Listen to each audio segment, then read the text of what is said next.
So, we all need to perform in the game of rugby, but that is also the case in the corporate world. There are so many similarities between the two worlds. We've received some great feedback from our listeners and our viewers sharing with us their insights in the corporate world and how it is applicable in the game of rugby and vice versa. So that's inspired us to make today's short form episode about the parallels between rugby and the corporate world. And we probably have the best person to talk about that, and it's none other than my co-host, Ben Pegna. Ben, brother, how's it going? How are you doing? Yeah, very good. Thanks, G. How are you? Great, man, except for the technical issues we had just now, but we're back on track and looking forward to our short form podcast. But anyway, Ben, we've received loads of testimonials over the last few weeks. It's been brilliant. And I should say, firstly, thanks to you as well for your effort. We've both been under the pump. We both got different jobs, which is not the podcast actually. And it's been great getting some super feedback. And also, we also like to encourage you to keep on sending us feedback. Whether it's good or bad, it doesn't really matter. We want to evolve, we want to improve this pod, and we want to grow this show. So, Ben, I think I'm going to get started. I've got a few here that I'd like us to read or to share with our audience. All right, so the first one right here. Great talk. I enjoyed it and absolutely relevant to all aspects of life. As the saying goes, hard work beats talent when talent fails to work hard. And that's someone from Dubai, a leader in the business world. Really enjoyed the lesson from the game. Great insights and learnings, and many points transferable to other sports. Love it. That's an international coach that has been listening to our podcast, so that's unbelievable. Ben, you got a juicy one. You want to go for it? I like how you consistently talk about process and process identifying individual talent. We talk a lot about focusing on process, both macro and micro, and it being the path to achievement. We also talk a lot about our relative USP and not to worry about where our business is weak. And that came from a guy that I know who works in the city of London. He's a banker, heads up a big team there, very senior guy, talking about, and he gave me more feedback, stuff for us to work on as well. But also just he gave us real insight into how he applied his playing lessons and other lessons that he continues to learn, and how he applies them to his team and manages his team, and how they shape their goals and how they shape their targets and how they shape their daily actions. Really, really insightful. All right, Ben. So those are some great testimonials. Great to get feedback. You haven't shared with me what we should be working on, so you can tell that after. We're not going to do that on the show right now. But Ben, we've both been involved in the game of rugby professionally, and you also, after the game, you spend loads of time in the corporate space as well. Now you've got back into coaching as well. So tell me, I think one of the biggest things we can talk about today, and which will cover a lot of topics, is the team dynamics. But maybe you want to bounce off on the last testimonial that you just read. Yeah, well, as you and I have seen down the years, G, a lot of guys that we know have transitioned out of the game. They've played successfully, and then they've transitioned out of the game. And when they started a new career, they didn't necessarily have that skill set, but people employed them because they knew what type of person they were getting. They were getting someone who was a team player, who worked as a cog in the team, who was able to get on with lots of different people, regardless if they were best friends. They could do a job. They were really good at allocating the right resources at the right times to a task. They could sacrifice knowing that there was a long-term goal in place. They were disciplined, they were dedicated, and lots of other attributes that are transferable into that corporate space. And, we've spoken a bit about the processes today that was highlighted in that testimonial, but there's a lot of others, aren't there, that we're going to sort of dive into a bit deeper today. No, definitely. I think that's great. I think it's one of our guests that we had on the podcast. We're not going to say it who it is. We're a former rugby player. He got a job in the corporate space just by making a good impression, and he was motivating a team. They were doing this great activity, and just because of his pure passion and his ability to communicate with people, connect with people, and bring the best out of people, he got a job. But I don't want to give too much away. But I think the thing which we need to bounce on, in rugby, probably the key thing in rugby is the construction of a team, building a team. You got different players. You got the forwards, you got the backs, and each player has a unique role. All right, you got the tight five in the forwards. Those are your warriors. They're in the first line. They're going. You got your flankers that are trying to be like backs, hanging out on the wing. Now, I'm just joking. Everybody's unique. Everybody has a job. And I think that's the main thing. In rugby, you have a role. You have to execute your role with precision. You need to know your job. You need to do your job. So that means it takes a lot of preparation, knowing your line-out moves, knowing the set plays, knowing your game plan by heart.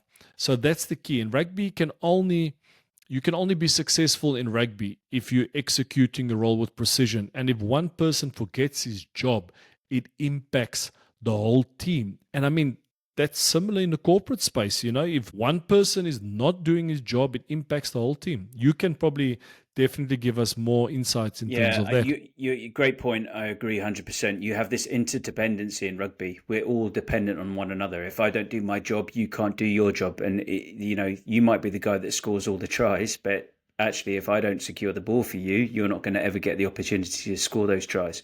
And it's just the same parallel in the workplace, isn't it? In that corporate space, I need to know what I'm good at and what I do, but we're interdependent. I think sometimes in the workspace, and I think why people employ rugby players is because they understand that in that workspace and they become really good team players. And sometimes you don't necessarily see that naturally with a lot of other people who haven't played team sports or haven't played maybe sport to sort of competitively, because they don't necessarily understand this give and take and this collaboration and partnership element. So I think that's a huge element that I think as rugby people we take for granted a lot of the time, how you have to have that strength in your role and know it and rely on one another. Yeah, definitely. And I think the key thing in rugby, and it's similar to companies, you have a strategy, you have a vision, most importantly, a vision. But, most rugby teams, they have a strong vision and everybody needs to be aligned. You either buy in to the culture and the values of your team, or otherwise you get put aside. If someone's not buying into the core values of a rugby team, then things don't go well. Okay, so the most important thing is having that clear vision and knowing that I've got a part to play in that. And that's the great thing about rugby. We're all different shapes and sizes. I've got this big upper body, skinny legs, but for some reason I managed to do my job. Some guys are faster, skinny. We've seen Cheston Colby, and that's also another great topic. There would be the stigma around smaller players that they can't perform, they can't have big impact. And we've seen with guys like Cheston Colby, Kirtley Orange, they can have a massive impact. So what's the lesson that we learn from that, and the transferable for me in the corporate world is never underestimate the value of a team player that you might think is small or doesn't have a big role, but they can potentially have a big impact in the team. So that's very important. But there's another thing in rugby which is also important. Stay in your lane. Anne Murray spoke about that, where she was trying to talk about team selection, even though it came from a good place. You got to stay in your lane. Yes, you can contribute to other areas, but where things go wrong in the game of rugby is when players are starting to explain to other teammates how to do their job instead of focusing on their own. Yeah, and that's a great point as well, G. And I think, we're lucky in rugby and in professional sport when you have, and all sport as well, when you play every week, you have immediate feedback. And I know we've spoken a bit about this before. So if there's not cohesion and everybody's not on the same page and pulling their weight, by the time the weekend comes around, you have immediate feedback. You either won or you lost. Sometimes that's difficult in the corporate space because you might not get the results until the end of the quarter or some other metric that you're using to measure and quantify progress by. But there's other things that you can do. And that's a real challenge for business leaders, I think. And it's something that some of them have got, that we've spoken to have come up with some incredible solutions. And I know in due course, we're going to talk about that again. Yeah, I think which is important. I think I totally agree with you. With rugby, you're playing practically every week, so you can measure your performance. You know where you're going. We have a log, so you can see where you're standing. That's not always the case when you're in the corporate space. But I think where there are similarities, especially when we see companies have big projects, a 5-year plan, or 2 year or 3 year, whatever their strategy is, they do have certain milestones, do have some OKRs, objectives and key results. I learned that. It's good, man. Well done. that a while back. I had no idea. OKRs, what's that? And it was great to see how everybody's taking responsibility for their objectives and their key results. What do they need to achieve? But I think where it comes into play is the process. The process is everything. You got to trust the process and not be too focused on the result, knowing if I follow this path, that will lead me to my desired result. I mean, that's the end of the rugby. We train to perform, we prepare to perform on the Saturday or the Sunday. And that is also the case when it comes to the corporate space. That minuscule task that you're doing is leading to something bigger.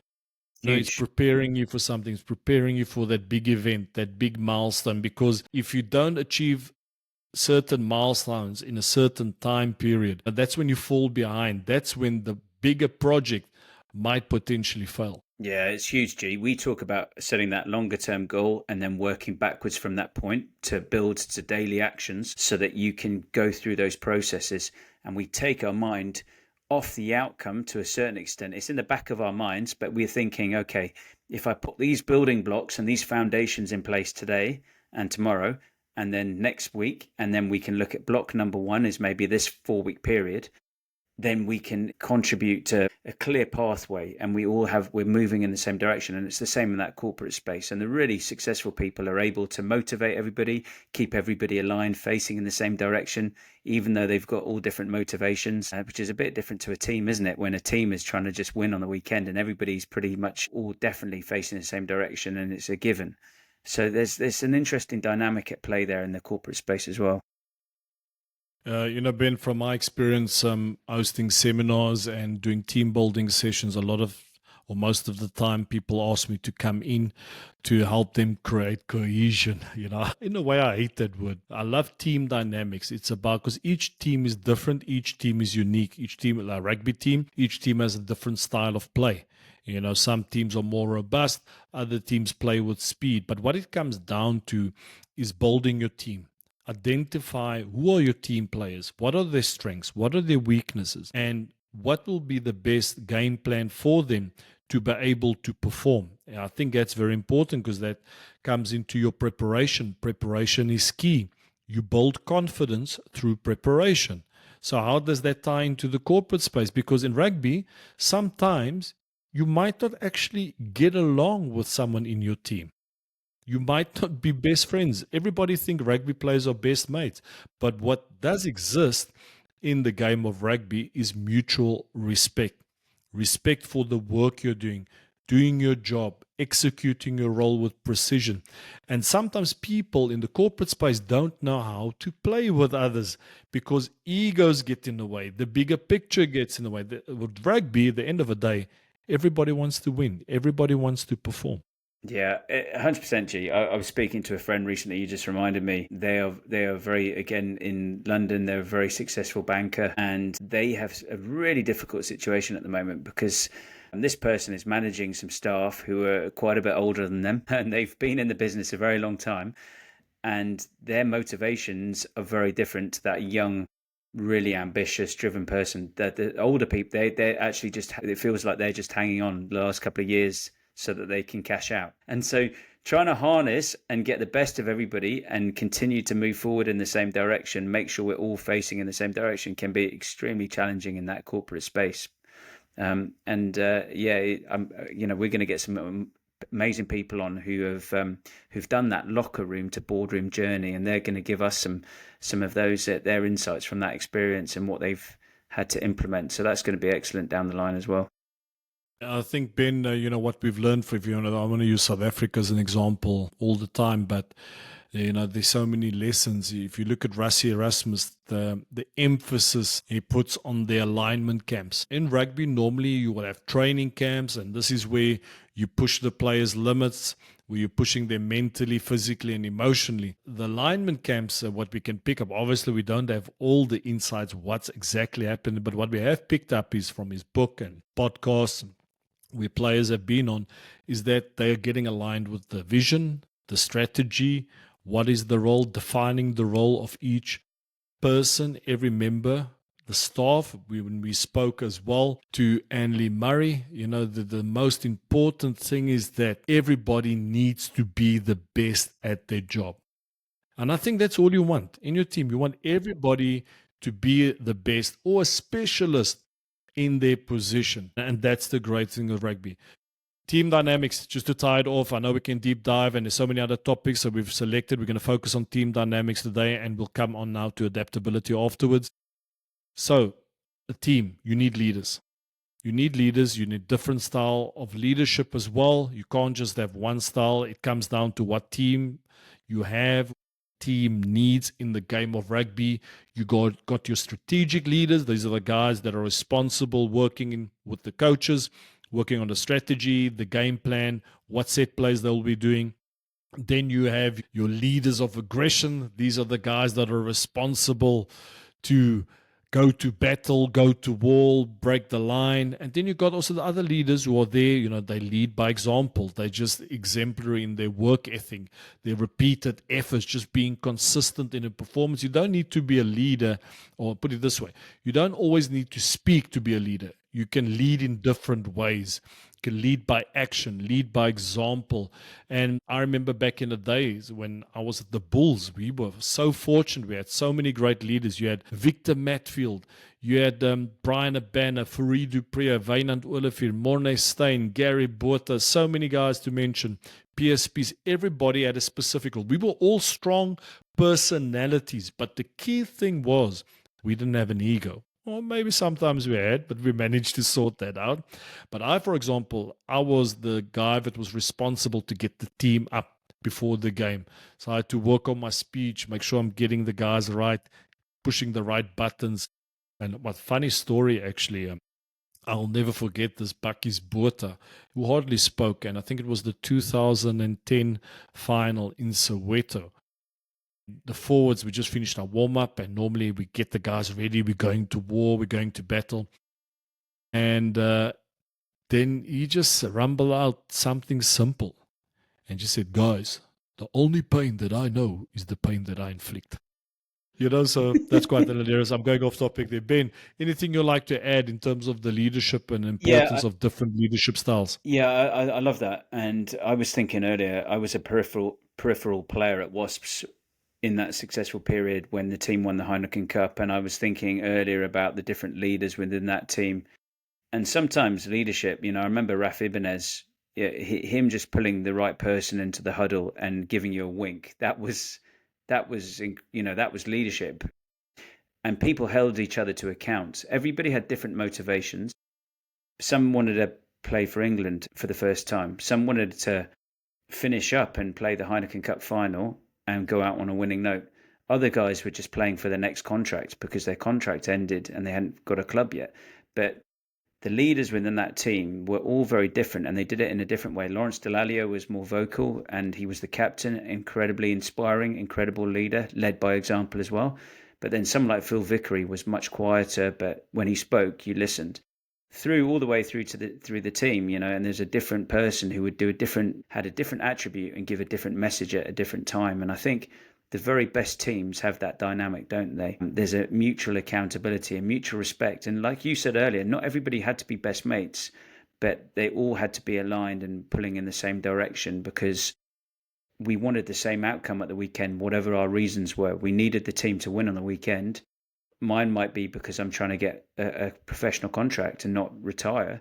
Another because they want to go out on that winning note, etc. And yeah, that leadership, it doesn't have to look like one thing. So I think the really important thing there for everybody is to be yourself.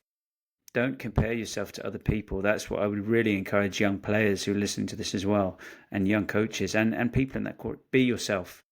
So don't compare necessarily and think, I'm not a leader. And just finally, I was listening to Warren Gatland this week, and he was talking about Sam Warburton. And Sam Warburton, when he asked him to become the Wales captain, he said, I'm not a leader. I don't speak much.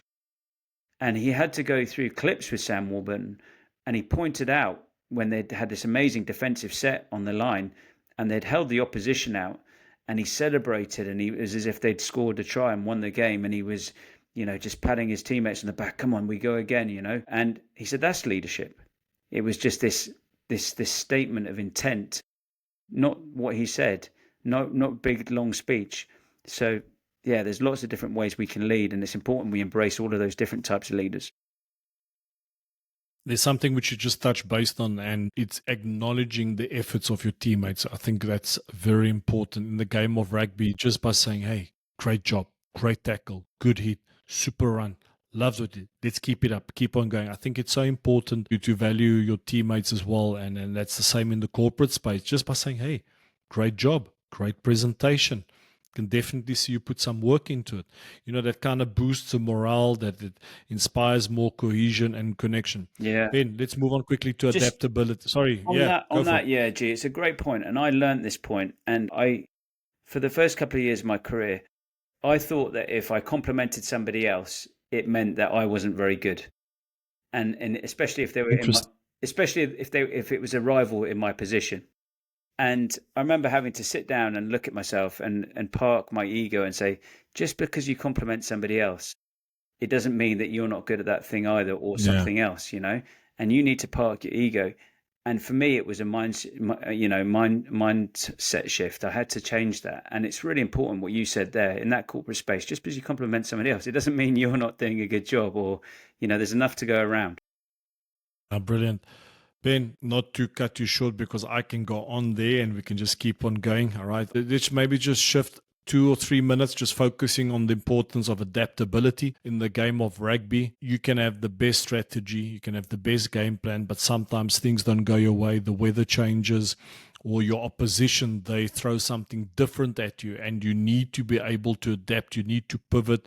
You might, on the spot, you need to switch a bit, because rugby, the stakes are high, or in French, like we say, l'enjeu, elle est très élevée. That means it's very high, so which is very important. So sometimes you just need to find the solution. In rugby, always say, you just got to stay in the fight. Just got to stay in the fight. Just give it your best, and maybe tweak one or two things. And you need to be able, in the scrum, we see it. Sometimes you have analyzed every single scrum of your opponent, and then for some reason he does something different in the game. Then you need to change your strategy. You need to adapt. I think maybe you can give us one or two examples in the corporate space, like what is a great example of adaptability in the corporate space? Jeepers, so many, G. I mean, yeah, so many. I was going to give us some of the rugby ones, actually, or sporting ones, because I had a couple about when I was with Chelsea, and also a couple of rugby ones. And I was just chatting to one of the Italian coaches recently before they played England, and they'd been preparing that Marcus Smith was going to start. And suddenly Marcus Smith wasn't starting in the certain position, and so they just had to have this adaptability, and they'd looked at different scenarios. In the corporate space, we had a situation, where you're expecting we have every day you'd have one, especially if you're doing a big trade show or something like that. We would be hosting people. In my situation, it was around the world, but quite often in Dubai, in the UAE. And suddenly you haven't got the location. The stand's not built the day before. You're in the wrong location. They've given you the wrong branding from your clients are coming out, and they've given you the wrong type of branding that you're going to be using. You're having to find solutions and come up with an alternative arrangement, and try and also manage people's, the relationships and expectations with people, and trying to find the silver lining in the situation. So there's loads of elements to that. I could, give you 20 examples in the space of a 24-hour period where you've just had to keep detouring and change. Okay, we'll do this, we'll do that, we'll do this. No, this person's coming. Oh no, this person wants to speak. This person now wants to be the main speaker. Oh no, this person now wants to speak on stage. This person doesn't want that media outlet coming and being present. This person now was going to speak on stage, but now the ambassador's coming and they want to also speak, and we haven't got time. So you're having to constantly be adaptable. And if you're rigid, a bit like Anne Lee, you got that feeling from her when we spoke with her that she was just so brilliant. She gave the example about Mr. Mandela and having to change the arrangements, I think, from one of your matches against Australia. And suddenly he turns up and he's in the tunnel with you, and before a game, and you're like going, well, that's thrown out. The John Smith's thinking, how am I going to recalibrate my talk? That was, but the best people just take this, it actually turned into a positive. And instead of sticking to a rigid plan and going, how are we going to make our rigid plan work? You come up with a better solution, and that's what I think a lot of the best people do, because they take that and turn it into an opportunity. I can definitely relate to that because years ago when I was going into companies and pitching my seminars and team buildings, I had this great presentation and I spent hours and hours on it. I was confident in it and I just had the director of the company. But yeah, we're not interested in that format. Do you have anything else? Yeah. And then I was like, shit, what do I do right now? And then at that moment, I just said, okay, explain to me, what are your needs? What are you looking for? What is the value that you are searching for, and I can then tell you how I can help you as a former rugby player. And just by listening to him, and then I said, you know what, this is what we need to do. This is the format that we need to build connection. We need to open the lines of communication. We need to get people out of the comfort zone. How am I going to do that? I've got this drill, I've got this exercise. We're going to bring some ball skills into it, playing rugby, learning the game, learning how to pass. But anyway, I, that teaches you it's to brilliant. just be on the spot and I, just by listening sometimes. So I had a funny one recently. I was in Dubai and I had this call lined up, and I'd taken this, like I was on this lounge floor, and suddenly it's like the business lounge or the business office of this hotel, and suddenly somebody comes in with their toddler. And I'm meant to be, I'm out in 3 minutes. I'm on a Teams call presenting this thing for the first time, and there's a toddler running about screaming. And I'm like, So then I'm having to I then race back down to my room, and I'm having to do this call. And then, but because the background wasn't good and the connection, I'm presenting, and then the Wi-Fi wasn't connecting properly. So then I connected with my phone. You just had to be adaptable. I connected with my laptop and with my phone, and with one I was like showing my screen because I wasn't able to share my screen. So with my phone, I was sharing my screen, and then it went really, really well. And then I showed them outside, and it was the busy sort of the horizon and the sunset in Dubai, and it was sort of, we laughed about it. I made fun of my situation and I explained it a bit, and it went okay. And sometimes they're the best ones, aren't they? now we always need to adapt. I can just imagine how stressed out you must have been. Yeah, it wasn't But good. Ben, we've come to the end of our short form episode, all right? Because otherwise, you're going to keep on going. Then the short forms can become a long form, and the long form is going to become a course. So that's not where we're at the moment. And just for all our listeners, our audience, everybody's supporting us. The goal today was just to start the conversation about the parallels between rugby and the corporate space. We would love to hear your input. And, Ben, I think what we might do is at the later stage, after having a few guests joining us on the whole locker room to boardroom series, then we can maybe do a great summary, focus on a few key points, and maybe giving people some tangible focus points that they can take back home with them or write down. But today was just about having a chat, having a conversation. It is a conversational podcast, all right? Even though we do put effort in our preparation, this is Ben and myself having a chat and just talking about the things that we are passionate about. Ben, anything you'd like to add before we sign off? Nah, it's good, G. Yeah, there's a lot we could talk about, and talking about it makes me realize there's even more to talk about. Okay, but I've got a coaching call after this, so you need to let me go. All good, bro. All good. All right. So thank you, everybody. Thank you for always taking the time to listen or watch our podcast. Please like and subscribe. Give us a follow, no matter which platform you're on, whether it's on Spotify, YouTube, or on Apple Podcasts. Please share it with your friends so you can help us grow the show, because like that, we can get some great guests on. And we're also looking to get more visibility. And please, if we do post things on social media, post it on your stories, tag us in it. It'd be great. And we really do appreciate all the support we have received this far. So that's us. We wish you guys an unbelievable day, evening, or morning, wherever you are in the world. Ciao.